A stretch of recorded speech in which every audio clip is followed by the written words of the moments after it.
Some people are buried in silence when they die, but others carve their names into history with their final breath. This is the story of last words. Words history thought it had forgotten, but could never silence. What runs through the human mind at the edge of death? Regret, humor, or just silence? If you want to explore the echoes of the past and the depths of history, don't forget to like the video and subscribe, because history isn't only the story of the living, it's also the story of those who spoke while dying. Leonardo da Vinci.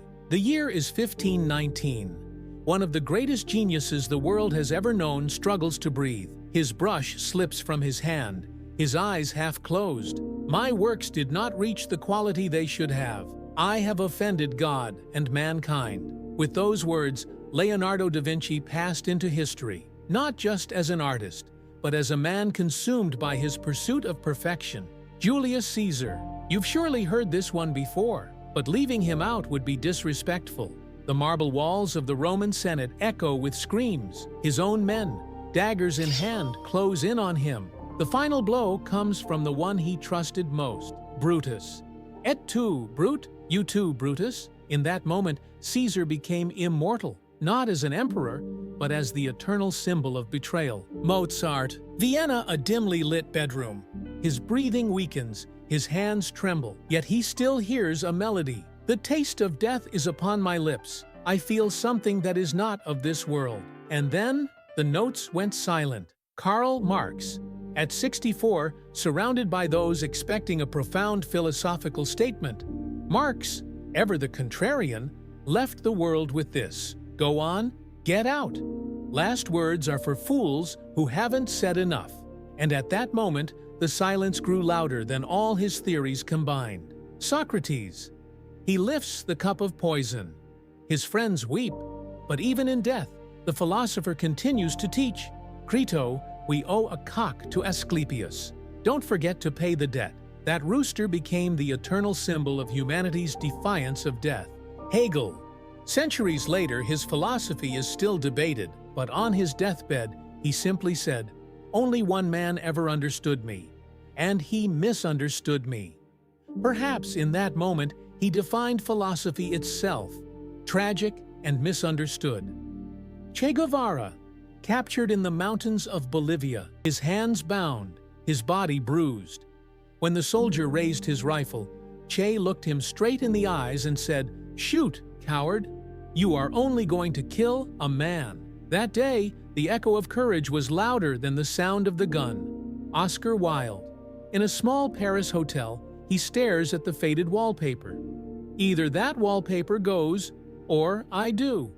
A second later, it was him who went. Not even death could defeat his sense of humor. Nostradamus.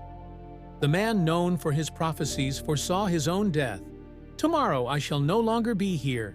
That night, once again, his prophecy came true. Marie Antoinette. As she climbed the steps to the guillotine, her foot brushed against the executioner's. "Pardon me, sir." She lived like a queen and died with the grace of one. Frida Kahlo. A woman as colorful as her paintings and as deep as her pain. I hope the exit is joyful. I hope never to return. It was an ending as vivid as her words. Thomas Edison. With his final breath, he gazed at the ceiling and whispered to his wife Annie, "It's very beautiful over there, Annie." The man who gave light to the world finally joined it. Nikolai Gogol. Feverish and delirious, his mind tangled between dream and reality. He lifted his eyes toward the ceiling and cried out, "A ladder! Quick, bring a ladder!" No one ever knew what he saw, but his words became a symbol of the thin line between consciousness and death. Joseph Henry Green.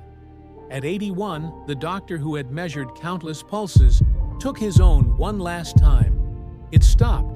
He simply said, "Stopped." Short, simple, perhaps the most scientific last words in human history. Voltaire. At 83, lying in bed, a priest urged him, "Renounce Satan on your deathbed." Voltaire smiled. "My dear priest, now is not the time to make new enemies." Even at the edge of death, his wit remained razor-sharp. Jean-Philippe Rameau, a genius of music, and even in his last breath, his ears stayed tuned. He looked at the nun singing beside him and murmured, "For God's sake, you're off key." He came from music and left, critiquing it. Charlie Chaplin, the man who made the world laugh, never lost his humor, even facing death. When the priest said, "May God have mercy on your soul," Chaplin smiled. Why not? After all, it belongs to him. His final joke, and the curtain fell. Some silenced the world with their final breath. Others spoke to the ages with a single sentence. And you, what would your last words be?